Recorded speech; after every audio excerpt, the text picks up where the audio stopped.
The Rescue of Filmore Parish from the Visions 2 story collection. Mother Diane Simpson took a puff of her Cuban cigar before placing it in her porcelain clamshell ashtray and answering her office door. Sister Carolyn stood on the opposite side, the stout woman's usually jovial face as serious as the situation at hand. "Still no word?" Mother Diane asked. "None," Sister Carolyn replied. Mother Diane sighed. "Assemble the sisters. Meet me in the dining hall in 10 minutes. "Yes, Mother." Mother Diane returned to her desk and finished her cigar. It wasn't unusual to lose contact with the parish. The days were uncertain, and a simple technical breakdown could last for months. But something felt different this time. She couldn't put her finger on it, but something wasn't right. If there was one thing Mother Diane knew, it was never to ignore her instincts. They were always right. The sisters waited when she entered the sparse dining hall. Mother Diane wasn't one for elaborate accoutrements. She liked things simple, and Celestine Parish Convent was a mirror of her whims.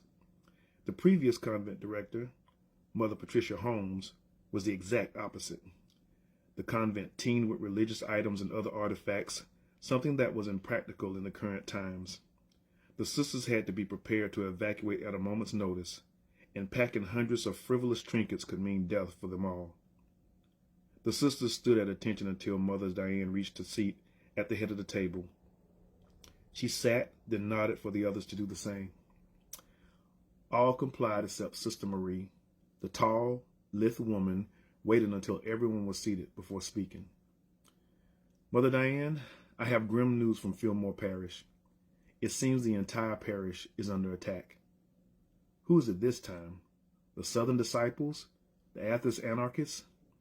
She shifted in her seat, expressing her agitation. "Why do they have names anyway? Like this is a game." Sister Marie didn't answer the rhetorical question. Instead, she waited for Mother Diane to settle. That's why Diane liked her. She was sensitive to her moods. "We have reached out to our usual contacts and have received very little details. Honestly, they seem very reluctant to share information. It's as if..." Sister Marie stopped speaking. "As if what?" Mother Diane asked. "As if they're terrified," Sister Marie replied. Mother Diane's gut twisted. She placed her palms on the table, then pushed herself up, fighting the weariness that threatened to keep her seated.